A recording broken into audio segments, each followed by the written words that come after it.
Hello everybody and welcome back to my channel, or hello if you're new here. My name is Izzy and today we're going to be talking all about budgeting. And if you're new to this channel, make sure to like this video and subscribe because it really helps out the channel.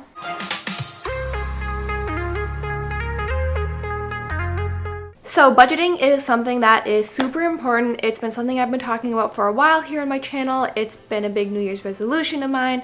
And today I'm going to show you how exactly to do it.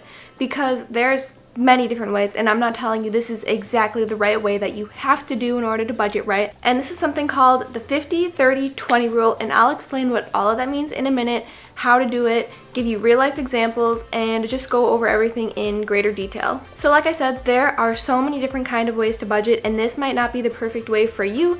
Go and do some research. You'll find something that matches your own lifestyle because everybody makes a different amount of money, everybody has different expenses, so what works for one person might not necessarily work for another. But this is a great place to start if you want to start budgeting and don't really know where to begin, because this way is very simple.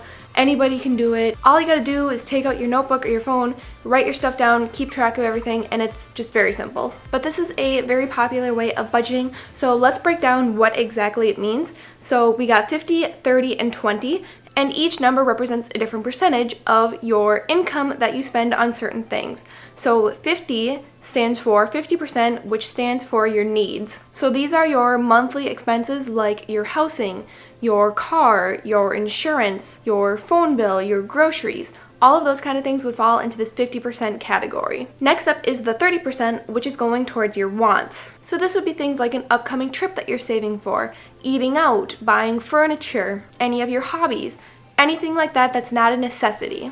And lastly is the 20%, which goes to savings, debt repayment, and retirement. So this would be things like your Roth IRA, your student loans, your credit card debt, your general savings accounts, or emergency funds. So now that we know what it all means, let's break it down even further and do an example. So let's say somebody makes $1,200 a month after taxes, and I found this to be a reasonable number because that's $300 a week after taxes, which is possible to make on a part-time budget. So that would mean you have $600 going towards your needs, $360 going towards your wants, and $240 going towards savings and repayment. And $600 is not a lot for needs by any means, so that's kind of showing you how you should live within your lifestyle. So if you have only $600 a month to spend on everything that you need, it shows where you need to cut back on and what you need to save your money towards.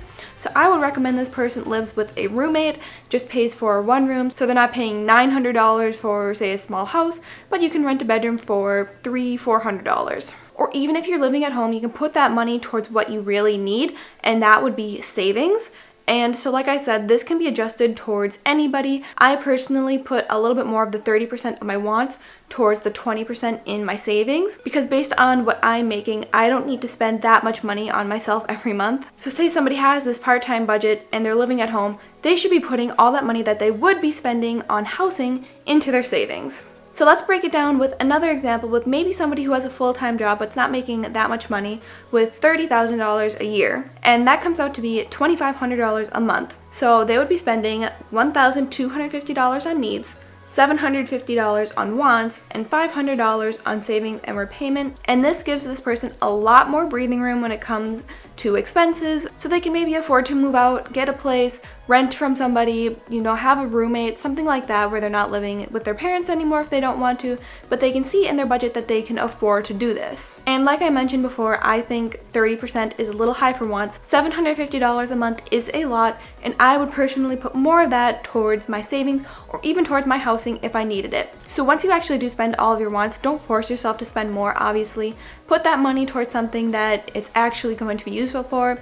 Don't spend it just because you have it. Always put extra money into your emergency fund, savings, or pay off debt. So we're going to break down this budget a little bit more with the $2,500 a month example. Your housing is only supposed to cost around 25% of your budget, but never over 35%. So here is a rough outline of what we get. Housing, let's say, is around $675 a month. Insurance for health and vehicle, around $250. For their vehicle with gas, $100. Food, $125, and phone, $50.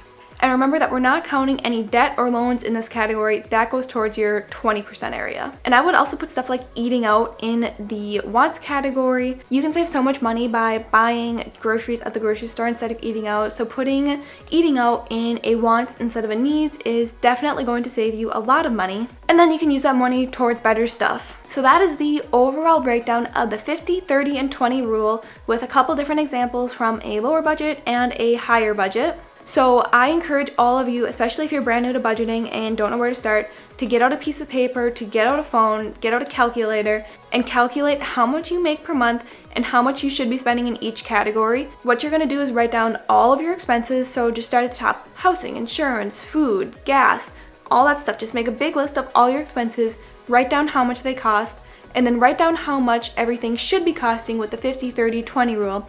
See where you can cut back, see where you can make changes and save money, kind of readjust things. I know a lot of things are hard if you're in, say, a lease agreement and you can't change how much you're paying for your lease. Maybe you can cut back on your food or what you're spending in your want category to make up for that extra area where you need more money. So it's a super easy, really simple activity that anybody can do right now. Doesn't take that long, so I really encourage everybody to just try this right now, especially if you're brand new to budgeting and don't know where to start. This one is so simple and easy to use and anybody can do it.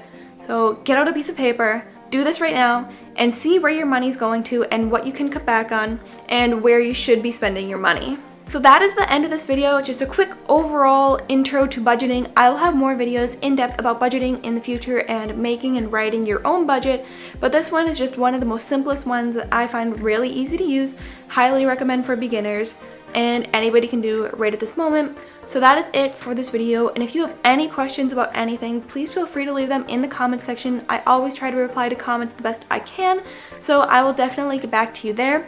And if you did like this video, make sure to like and subscribe to my channel, of course, because it really helps out and I really appreciate it. So thank you so much for watching.